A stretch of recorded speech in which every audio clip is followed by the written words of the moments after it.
This Sunday is, of course, the second Sunday in our Epiphany journey, and we will continue with those images of light in darkness and being illumined by God's presence. That language starts off at the very beginning of the service in the opening collect, where we thank God for illuminating us with the Word and sacraments, both the service of the Word and the service of the table that we experience on every Sunday morning.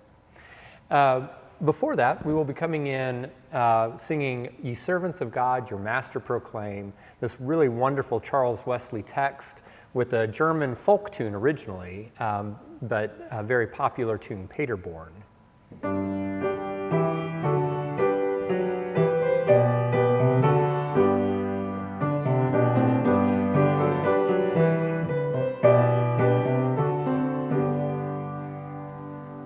And there are some wonderful images of ruleth on high and God lavishing light down upon the world. We actually get two Charles Wesley texts this Sunday. We will also at the sequence be singing Christ whose glory fills the sky, another way to think about Christ's presence in the context of light. At the offertory, the choir will be singing a work by Herbert Sumption, Thou Wilt Keep Him in Perfect Peace. And it's a funny text because it's a pastiche of some verses from Isaiah, from a couple of different Psalms, from the letter of 1 John, as well as a little doxological tag on from Matthew. And it's a text that works together beautifully, but it's all just sort of pulled together from different parts of the Bible.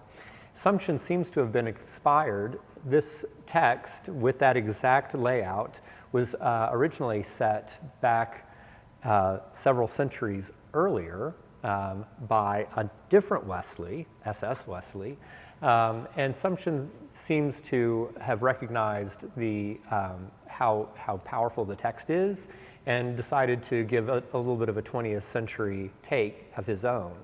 Sumption, of course, was organist and choir director of the cathedral in Gloucester, just outside of Bristol, where the choir was 6 or 7 years ago, and spent his career there and wrote many very wonderful works. And in this piece, Thou Wilt Keep Him in Perfect Peace, that talks about Thou art light and the light of the world, the darkness and the light are both alike to you.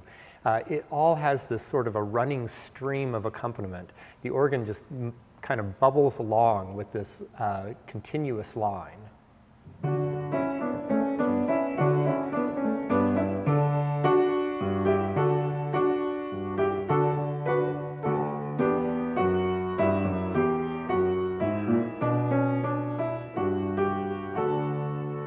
And the choir comes in picking up on that same running eighth note motion, but then each of those little sections of text from the different parts of the Bible have their own individual character.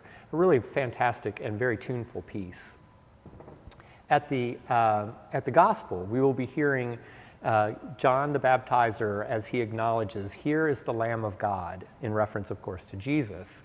And at the Communion, the choir will be singing a piece by the more contemporary British composer John Tavener, which is a setting of William Blake's poem, The Lamb. Little lamb, who made thee? Dost thou know who made thee? And it's a very interesting poem from William Blake's poetry collection, Songs of Innocence.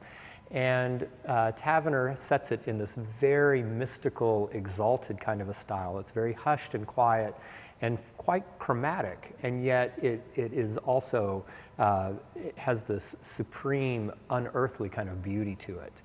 It's something that has become a real staple in the choral repertoire over the past 25 years, something that gets sung very frequently at the King's College Lessons and Carols service on Christmas Eve.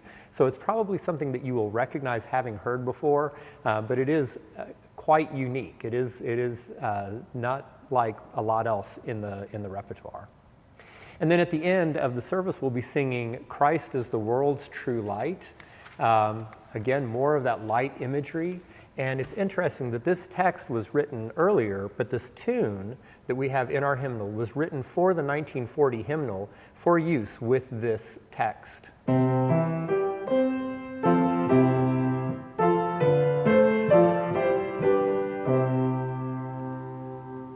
lots of wonderful music in store. It is our annual meeting this Sunday, so we will, instead of a traditional sermon, we will have our annual meeting where we can talk about the health and vitality that we enjoy here at St. John's.